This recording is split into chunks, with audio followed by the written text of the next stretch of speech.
Assalamualaikum warahmatullahi wabarakatuh. Apa kabar teman-teman mahasiswa? Mudah-mudahan dalam suasana seperti ini kita senantiasa diberi kesehatan dan kekuatan lahir dan batin. Amin. Allahumma amin. Baik, untuk kuliah kali ini kita akan bicarakan tentang tipologi pers. Ada banyak macam tipe atau tipologi dalam pers ini. Kalau dilihat dari sisi periodisitasnya, pers dibagi dalam banyak macam ya. Ada pers harian yang terbit tiap hari, ada pers mingguan yang terbit tiap minggu, ada pers bulanan yang terbit tiap sebulan sekali, dan seterusnya.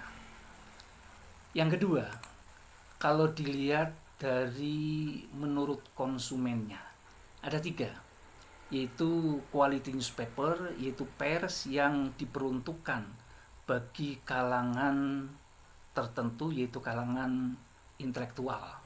Ini pers yang berbobot begitulah. Yang kedua, popular newspaper, yaitu koran atau surat kabar yang menonjolkan popularitasnya, menonjolkan kriminal, mungkin berita seks, mungkin juga berita gosip dan seterusnya. Yang ketiga, community newspaper, yaitu surat kabar untuk penerbitan khusus, termasuk untuk kalangan tertentu. Termasuk di dalamnya ada Sautul Quran, persnya kaum mahasiswa Unsik. Kemudian tipologi pers menurut prosentase beritanya. Secara umum dibagi dalam dua macam.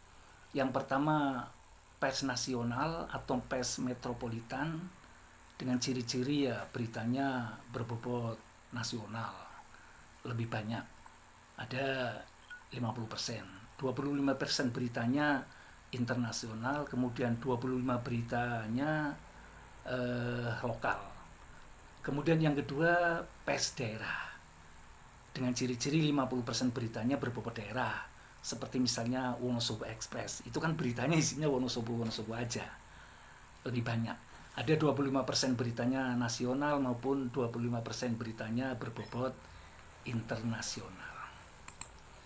Kemudian kalau kita lihat tipologi pers menurut aliran politiknya, itu ada dua. Pers politik, yaitu pers yang mendukung suatu aliran politik tertentu. Kemudian yang kedua, pers non politik. Kalau pers non politik itu tidak peduli aliran politiknya apa, yang terpenting komersilnya, yang terpenting profitnya, uangnya. Ini non politik karena memang tidak berpolitik ya.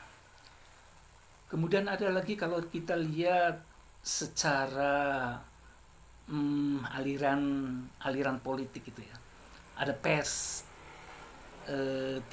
tiga macam pembagian ini menurut John Martin maupun juga menurut Anju Crawford Jauhari dalam bukunya Komparatif Mass Media System.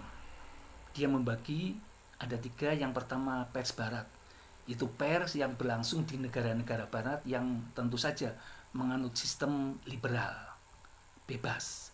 Yang kedua, pers komunis. Pers komunis ini yaitu pers yang berlangsung di negara-negara komunis. Dulu ada Uni Soviet. Yang ketiga, pers dunia ketiga, yaitu pers yang sedang berlangsung di negara-negara yang sedang berkembang, termasuk di Indonesia, di Malaysia. Nah, sekarang kita akan bicarakan satu tipe lagi, yaitu menurut pembagian William A. Hansen. Dia membagi dalam 5 macam tipologi pers dalam bukunya The World News System, Changing Media Clashing Ideologies. Dia membagi yang pertama pers otoriter, yaitu pers yang berlangsung di negara-negara otoriter. Yang kedua, pers barat yang berlangsung di negara-negara barat. Kemudian yang ketiga, pers komunis. Yang keempat, pers revolusioner yang berlangsung di negara-negara yang sedang berevolusi. Dan yang kelima, pers pembangunan, yaitu pers yang berlangsung di negara ketiga atau di dunia ketiga.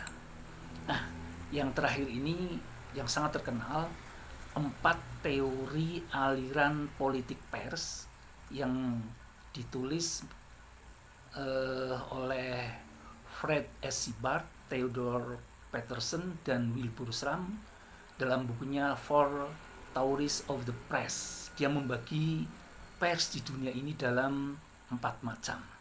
Yang pertama, authoritarian press, yaitu teori pers otoriter yang berlangsung di negara-negara yang otoriter, yaitu negara-negara yang menganut sistem kerajaan. Termasuk, di dalamnya adalah negara Saudi Arabia. Persnya otoriter. Walaupun otoriter, tapi memang membangun dan memberi kesejahteraan bagi masyarakatnya. Yang kedua, libertarian teori atau teori pers liberal, yaitu pers yang berlangsung di negara-negara barat yang menganut sistem liberal, bebas, termasuk bebas sebebas-bebasnya. Sesuatu yang di Indonesia tidak layak dilihat, di sana diperbolehkan, karena menganut sistem art for the art, seni untuk seni. Tentu saja ini tidak cocok untuk di Indonesia ya. Yang ketiga, social responsibility theory atau pers dengan teori tanggung jawab sosial, atau pers yang bertanggung jawab pada masyarakat sosial. Ini adalah pers yang berlangsung di negara Indonesia, itu bebas tetapi bertanggung jawab. Jadi nggak boleh menyebarkan hoak. Kalau memang bisa dipertanggungjawabkan, boleh. Jadi bukan hoak kalau begitu, karena memang aslinya begitu. Jadi tanggung jawab kepada masyarakat sosial, artinya bebas tetapi harus bisa dipertanggungjawabkan. Yang keempat, sosial komunis teori, yaitu teori pers yang berlangsung di negara-negara komunis. Nah, dari berbagai macam teori tentang tipologi pers, kita bisa membagi, kita bisa memberikan narasi bahwa pers itu ya banyak macamnya, banyak aliran politiknya, tergantung kepada situasi dan kondisi mungkin di mana pers itu berada. Saya kira ini lebih lanjut Anda bisa baca dalam materi kuliah yang sudah saya sampaikan. Oke, salam. Assalamualaikum warahmatullahi wabarakatuh.